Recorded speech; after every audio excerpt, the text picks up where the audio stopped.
केंद्रीय गृह राज्य मंत्री किरण रिजिजू इस वक्त लाइव मौजूद हैं। स्वागत है किरण रिजिजू आपका। वोटों की गिनती जिस दिन हो रही थी उस दिन भी आप हमारे साथ थे। वोटों की गिनती के बाद आज मणिपुर में जिस दिन आपकी सरकार शपथ ले रही है उस दिन भी आज हमारे साथ हैं। हम ये माने कि बीजेपी के लकी मैस्कट हैं आप। जब से आप आए हैं नॉर्थ ईस्ट में कम से कम बीजेपी का झंडा लगातार लहरा रहा है।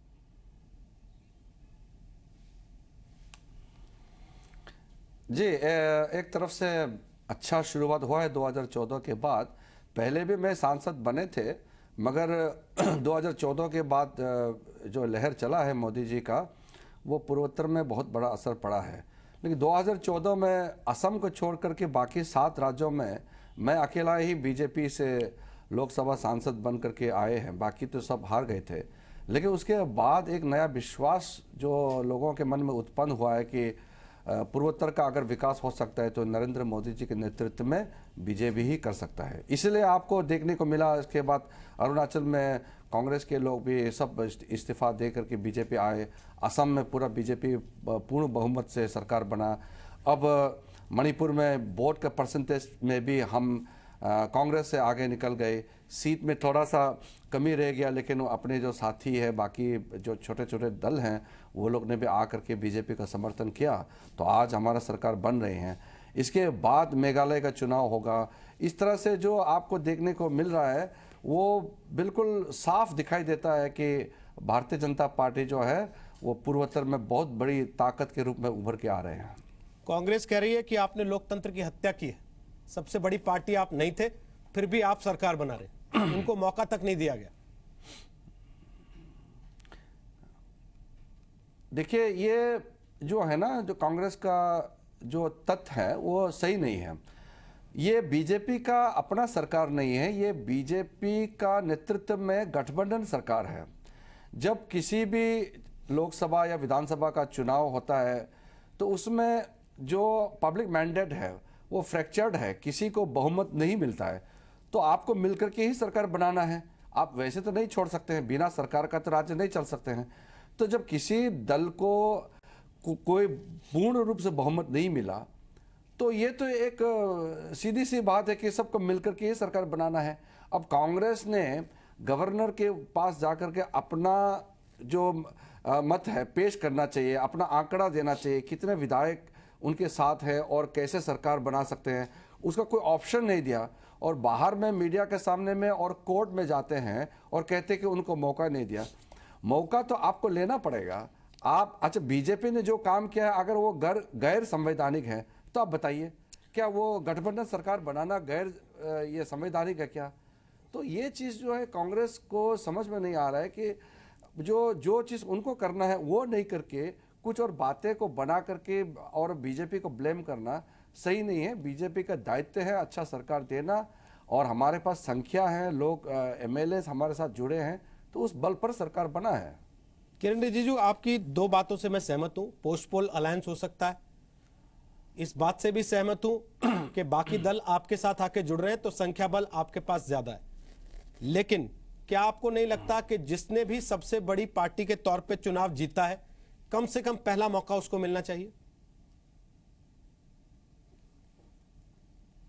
नहीं, ये बात तो देखिए संविधान में चीज जो है क्लियर है कि राष्ट्रपति या गवर्नर जो सबसे बड़ी पार्टी है, जिसका पास मेजोरिटी है, उनको बुला करके सरकार बनाने का न्योता देता है। लेकिन जब किसी दल के पास पूर्ण बहुमत नहीं है तो ऐसे परिस्थिति में राष्ट्रपति जी और गवर्नर वो ये देखता है कि कौन सा सरकार स्थिर सरकार दे सकता है, किसके पास संख्या है।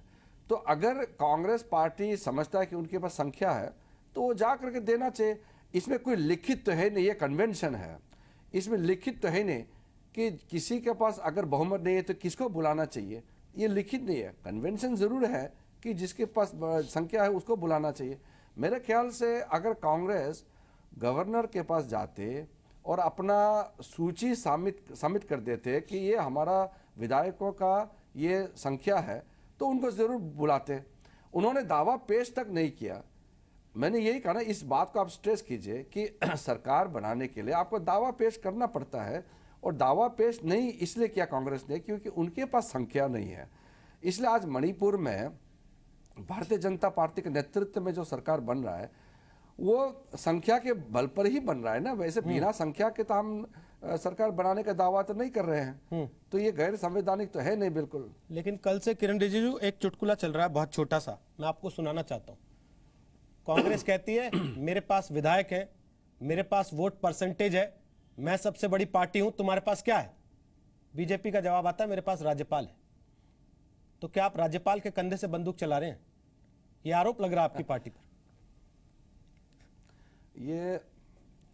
ये कांग्रेस पार्टी का आरोप जो है सरासर गलत है, क्योंकि आप वोट परसेंटेज भी देखें तो मणिपुर में कांग्रेस से ज़्यादा भारतीय जनता पार्टी का वोट परसेंटेज है। हमारा वोट परसेंटेज 36% से ज़्यादा है, कांग्रेस का 35 के आसपास है। इसलिए उस पे हम नहीं जाना चाहते हैं। हम तो नियम क्या कहते हैं, संविधान में क्या है, उस पे जाते हैं। संविधान बिल्कुल साफ है, जिसका पास संख्या है वही सरकार बनाएंगे। अब मणिपुर में 60 विधायकों का संख्या है और 60 में से जिसके पास 31 है वही सरकार बनेंगे, वो सीधी सी बात है। अगर कांग्रेस के पास 28 हैं और एक एमएलए ने भी उनके साथ छोड़ा तो उनके पास 27 है। अब 27 से तो सरकार नहीं बन सकता है। संख्या के बल पर लोकतंत्र चलता है, संख्या के बल पर सरकार बनाते हैं।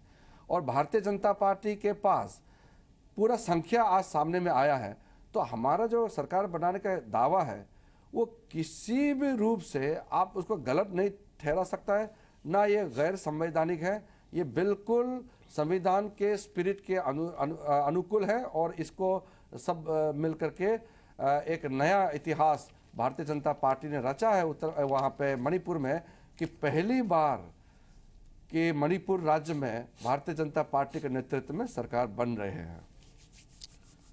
आपके विरोधी कह रहे हैं कि ईवीएम के साथ छेड़छाड़ हुई है।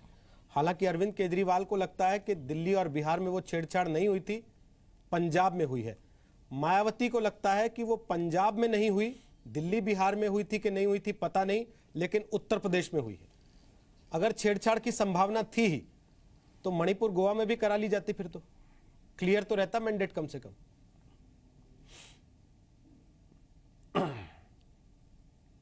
यही तो बात मैं भी कहना चाह रहा था। 2014 में हमारा सरकार नहीं था, केंद्र में यूपीए का सरकार था और हमने बहुमत के साथ सरकार बनाया। उसके बाद बहुत सा चुनाव हुआ जिसका जिक्र आपने भी किया। दिल्ली में हमको सिर्फ 3 सीटें मिली और पूरे के पूरे 67 पूरा आम आदमी पार्टी को मिला।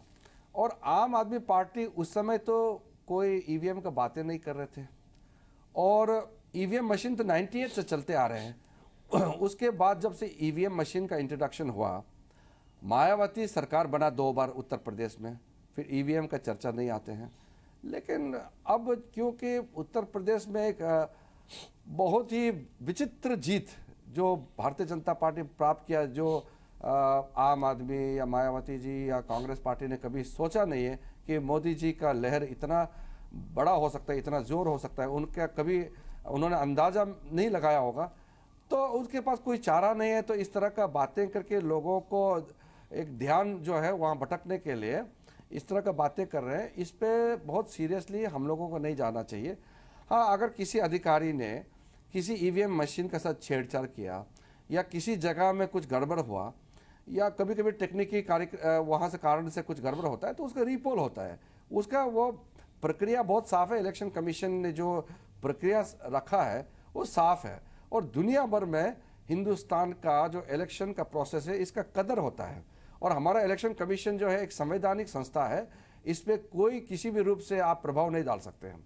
मेरे ख्याल से इस तरह का जो लोकतंत्र में भारी जीत होता है तो उसको आप मान्यता देना चाहिए, उसको कदर करना चाहिए। लोगों ने जो फैसला दिया है उसको आप मानना चाहिए, इज्जत देना चाहिए।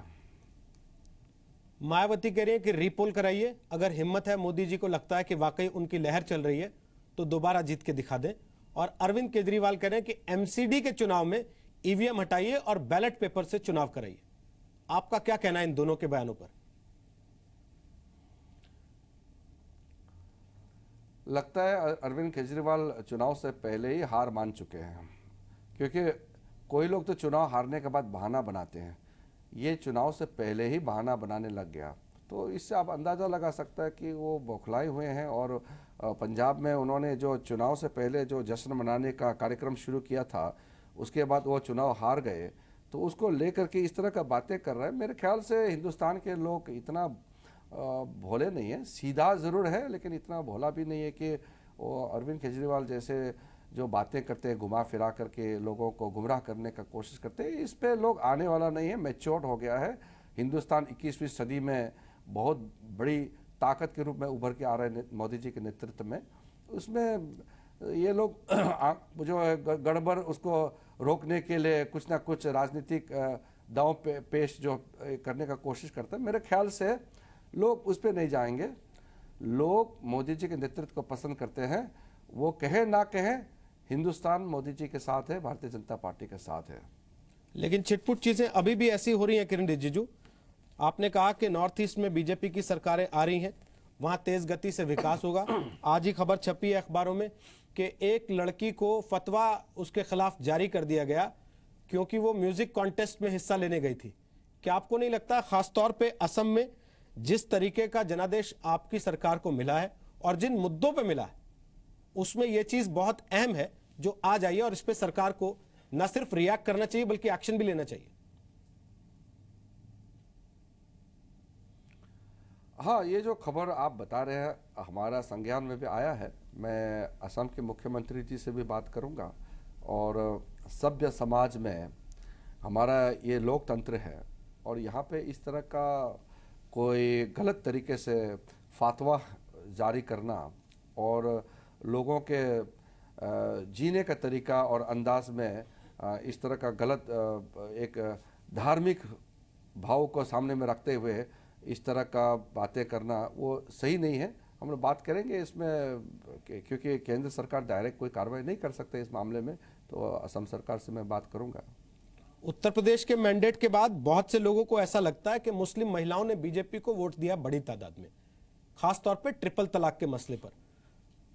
आपको इस बात का एहसास है कि अगर वाकई ऐसा हुआ है तो सरकार के ऊपर अब यह बहुत बड़ी जिम्मेदारी है और सरकार को इस पर जल्दी एक्शन में दिखना पड़ेगा?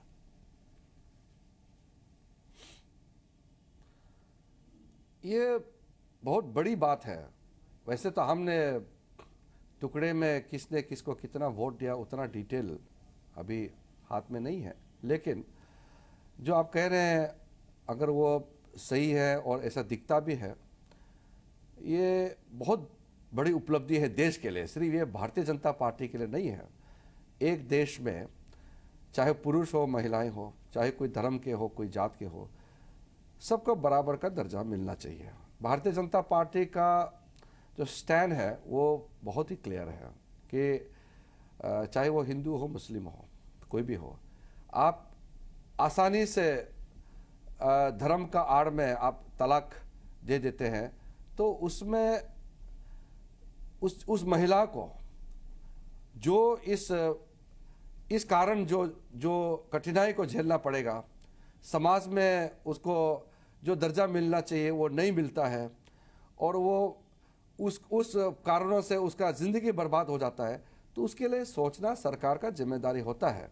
इसलिए भारतीय जनता पार्टी ने तो ट्रिपल तलाक को तो अपना एक स्टैंड जो देना चाहिए था वो क्लियरली पहले से दिया हुआ है और उसी स्टैंड पे भारतीय जनता पार्टी चल रहा है। और उत्तर प्रदेश में जो ट्रेंड देखने को मिला है, इससे लगता है कि लोग मॉडर्न, लिबरल और एक नया हिंदुस्तान जो मोदी जी ने सपना देखा है, और नए हिंदुस्तान बनाने में सब ज़्यादातर लोग जुड़ना चाहता है, वो दिखता है।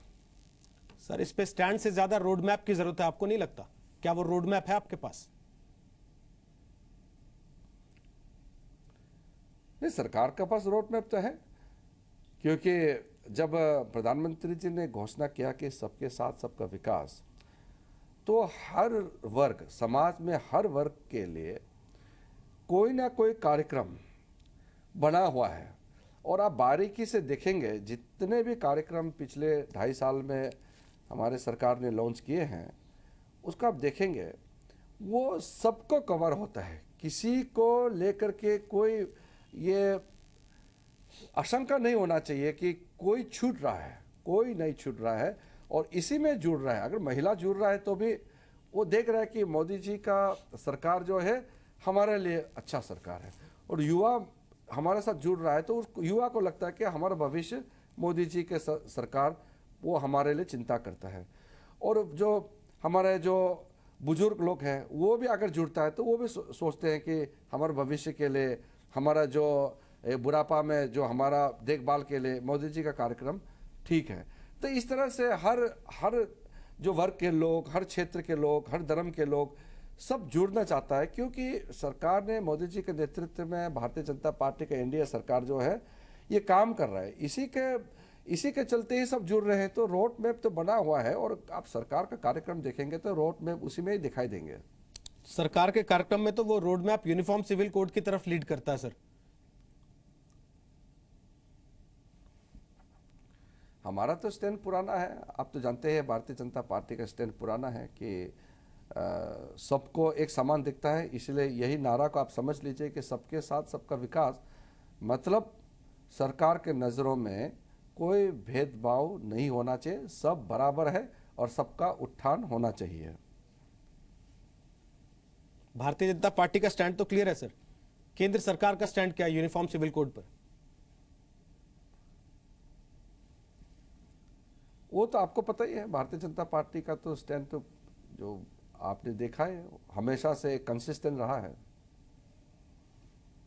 बहुत बहुत शुक्रिया किरण रिजिजू हमसे बात करने के लिए, जी न्यूज़ के लिए वक्त निकाला आपने। बधाई आपको एक बार फिर से, एक के बाद एक उत्तर पूर्व के राज्यों में आपकी अगुवाई में सरकार आ रही है आपकी पार्टी की। भले उस पर विपक्ष सवाल उठा रहा है, लेकिन ये बात भी सच है कि आज मणिपुर के मुख्यमंत्री शपथ ले रहे हैं। धन्यवाद किरण रिजिजू हमारे साथ थे, केंद्रीय गृह राज्य मंत्री। बहुत सारे सवालों पर उन्होंने अपनी राय रखी है और साथ ही उनका यह भी कहना है कि विपक्ष जो सवाल उठा रहा है उसने समय रहते राज्यपाल के दरवाजे पर दस्तक नहीं दी, अपने नेता का नाम नहीं बताया, लिहाजा सबसे बड़े गठबंधन को सरकार बनाने का मौका मिला, इसलिए अब उस पर हाय तौबा मचाने की जरूरत नहीं होनी चाहिए।